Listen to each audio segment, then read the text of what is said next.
जहाज कसरी उड्छ होला, हेलिकप्टर कसरी उड्छ होला भन्ने साधारण किसिमको जिज्ञासा जानकारी गराउन चाहन्छु। नमस्कार, म doctor Deepak Prasad Bastola aeronautical engineer.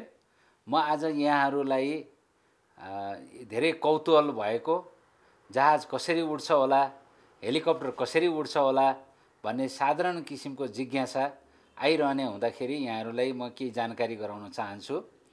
जहाज खास गरी यो हावाको एउटा प्रेसर डिफरेन्स अनुसार, हावाको चाप अनुसार उड्छ। जस्तो जहाजको कुरा गर्दाखेरि यसमा यो पखेटा जुन छ, यो पखेटालाई एउटा चाहिँ एरोफोइल भन्छ। यो पहिला चरा कसरी उड्छ भनेर चराको यस्तो क्याम्बर भन्छ, यस्तो किसिमको हेरेर बनाएको हुन्छ। जब जहाज रनवेमा यसरी दौडिँदाखेरि हावा माथिबाट र तलबाट पखेटाको तल माथिबाट जान्छ र माथिको क्याम्बर अलिकति चाहिँ तलको भन्दा अलिकति बढी भएको हुनाले त्यसमा चाहिँ अझ बढी दौडिनु पर्ने हुन्छ। दुईटा हावा सँगसँगै पछाडि भेटिनको लागि माथिपट्टिको हावा अलि बढी दौडिन्छ र तलको अलि ढिलो दौडिन्छ। त्यसले गर्दाखेरि एक किसिमको हावाको चाप माथि पखेटाभन्दा माथि कम हुन्छ। त्यसकारण हामी के भन्छौँ भने जसरी पानीमा तैरिन्छ डुवा भन्ने हाम्रो सोच हुन्छ, तर हावाको यहाँहरूले अस्ति नै यता तराईमा हावाको भुमरीले मान्छे, घरभित्रको मान्छे उडेको, बाँसघारी नै उडाएको हामीले देख्यौँ। त्यस्तै किसिमबाट एउटा के यहाँ जेनेरेट हुन्छ भने प्रेसर डिफरेन्स जेनेरेट हुन्छ। माथि चाहिँ नि हामी भुमरी जस्तो भन्नाले जुन कागजहरू, गरुङ्गो चिजहरू पनि उडाएको देख्छौँ।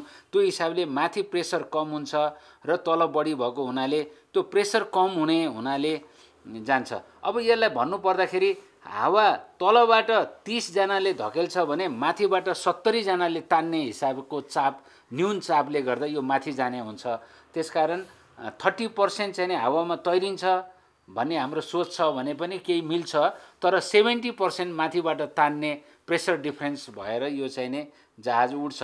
अब यसको लागि हामी रनवेमा यो दौडेर यो प्रेसर, किनभने हावा त अब जसरी यो चाहिँ नि जहाज अगाडि दौडिँदाखेरि हावाको डिफरेन्स क्रिएट बनाउनको लागि यो रनवेमा दौडेर पर्याप्त जब यसको तौलभन्दा माथिपट्टिको तान्ने फोर्स बढी हुने बित्तिकै जहाज माथि जान्छ। माथि गइसकेपछि यसको यहाँ यो स्टेबलाइजर भन्ने एउटा कन्ट्रोल सर्फेस हुन्छ पछाडिपट्टि। यसले अलिकति तल गर्ने बित्तिकै यसलाई हावाले हानेर यो चाहिँ नि अलिकति माथि गर्ने बित्तिकै माथि हानिसकेपछि यो यसको नोज माथि हुन जान्छ र बिस्तारै इन्जिनले यसलाई धकेल्दै गर्दाखेरि यो अगाडि यसरी माथि जान्छ।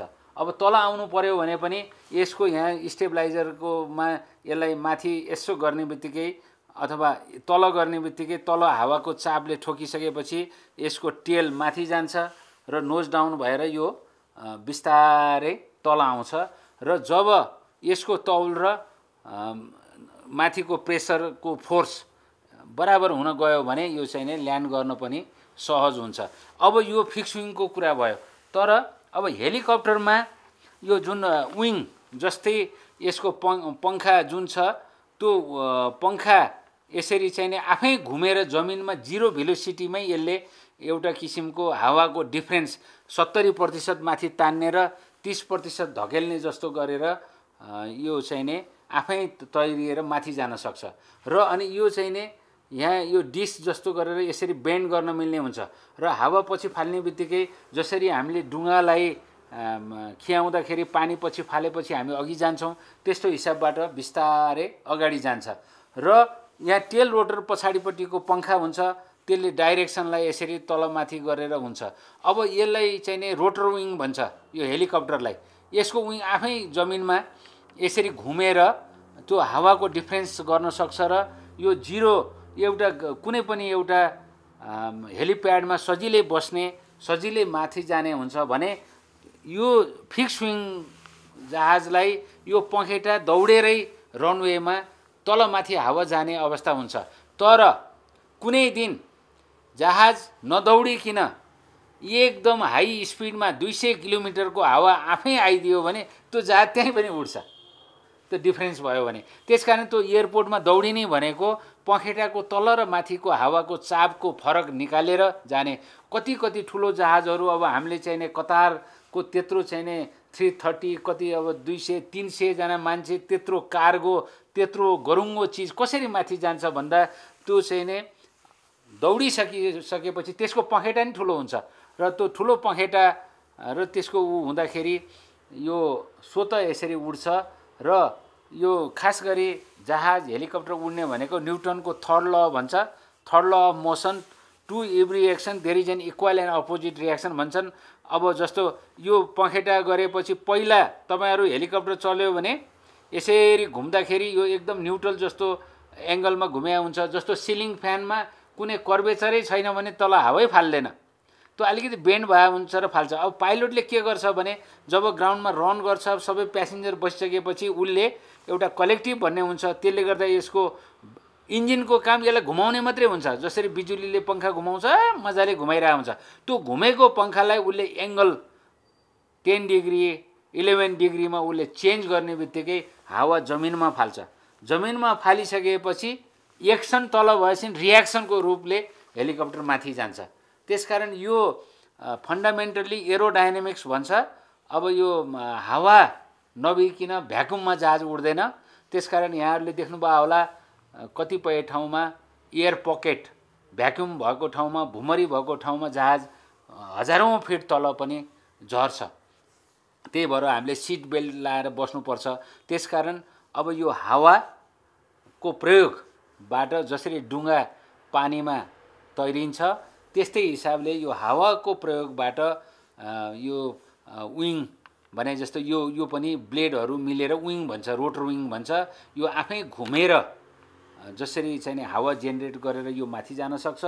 त्यस्तै अब कतिलाई के छ भने इन्जिनले उडेको हो, इन्जिनले होइन, इन्जिनले अगाडि दौडिने फिक्सिङ हो भने यो चाहिँ नि इन्जिनले गर्दाखेरि हावा पछाडि फाल्छ, त्यसले गर्दा अगाडि जाने गरेर जान्छ। तर लास्टमा जहाज उडाउने भनेको विङले हो, विङमा हुने हावाको परिवर्तनले हो। र कतिपय मान्छेलाई भन्यो भने जहाज त तैरिया हो, हावामा तैरिएको हो भन्ने बुझाइ हुन्छ। तर मैले यहाँहरूलाई आज नयाँ कुरा भने कि 30 जना मान्छेले तल तैराउन प्रयोग गरेको हो, त्यो पनि साँचो हो। तर 70 जनाले 70% माथि हावाको न्यून प्रेसर भएर जहाज आफै त्यो जुन किसिमबाट भुमरी हुँदा हामीले फोहोरहरूलाई अथवा कागजलाई माथि बिस्तारै उडाउँदै लगेको देख्छौं, त्यो जहाज पनि भुमरीमै परेको जसरी माथि जाने हो। प्रेसर डिफरेन्स भनौं, जुन चापको डिफरेन्सले नै जहाज उड्छ। र इन्जिनको काम भनेको फिक्सिङमा जहाजलाई अगाडि दौडाइरहनु ताकि कन्टिन्युअस त्यो चाप यहाँ रहिरहोस् र जहाज तैरिन सकोस्। अब जहाज कस्तो किसिमले बनाएको हुन्छ भने एउटा इन्जिन फेल भयो भने पनि एउटा इन्जिनले अगाडि दौडाइरहँदाखेरि जहाज तैरिन सक्ने र ल्यान्ड गर्न सक्ने हिसाबले जहाज बनाएको हुन्छ। त्यस्तै हेलिकप्टरमा पनि ठुलो हेलिकप्टरमा दुईटा इन्जिन हुन्छ, एउटा इन्जिनले दुईटै इन्जिनले घुमाएको हुन्छ प्राय, र एउटा इन्जिन फेल भयो भने एउटा इन्जिनले फेरि घुमाएर अनि त्यसलाई बिस्तारै जमिनमा लान सक्ने हिसाबले सुरक्षित बनाएको हुन्छ। त्यसकारण अब इन्जिनको काम कि यो रोटर विङलाई घुमाउने हुन्छ कि फिक्सिङको जहाजलाई रनवेमा दौडाउने हुन्छ। त्यसकारण फिक्सिङ आफै रनवेमा नदौडिकिन उड्न सक्दैन। अहिले भिटोल भन्ने आएको छ, भिटोल भनेर भर्टिकल टेक अफ ल्यान्डिङ, यो भूकम्पको बेलामा अमेरिकन सेनाले पनि यहाँ ल्याएको थियो। त्यसमा के हुन्छ भने यो इन्जिनै माथि जान्छ, पखेटाले यो इन्जिन पहिला माथि जान्छ अनि हावा जेनेरेट गरेर माथि जान्छ अनि इन्जिन बिस्तारै गएर फिक्सिङको काम गर्छ र त्यो जहाजलाई भिटोल भन्छ, भर्टिकल टेक अफ ल्यान्डिङ। फिक्सिङै जहाज हो तर इन्जिन कस्तो खालको भने मुभ गरेर यो अहिले फिक्स छ, फिक्स नभएर यो इन्जिनलाई ट्विस्ट गरेर यसरी राखिदिएर यहीँ घुम्ने हुन्छ, घुमेर हावा तल फालेपछि माथि जान्छ, फिक्सिङै माथि जान्छ अनि बिस्तारै अगाडि जान्छ। त्यस्तो जहाज नेपालमा छैन, हामी कहाँ यो फिक्सिङ जहाज छ। त्यस्तै हामीसँग हेलिकप्टर, रोटर विङ हेलिकप्टर भन्छन्, यो दुईटैलाई एयरक्राफ्ट भन्छन् र यो हावाभन्दा गरुङ्गो चिज हो र यसलाई चाहिँ नि एरोडायनामिक फोर्स जेनेरेट गरेर जान्छ र पाइलटले त्यो force control system, primary control system भन्छ, त्यो प्राइमरी कन्ट्रोल सिस्टमबाट पाइलटले त्यो फोर्सलाई कसरी युज गर्ने भनेर जहाज हेलिकप्टरमा हामी यात्रा गर्न सक्छौँ। र यति मैले भने यहाँहरूको जिज्ञासा नेक्स्ट टाइम फेरि अर्को हिसाबले म फेरि यहाँहरूलाई अवगत गराउनेछु। थ्याङ्क यू, यहाँहरूले यति हेरिदिनु भएकोमा धन्यवाद।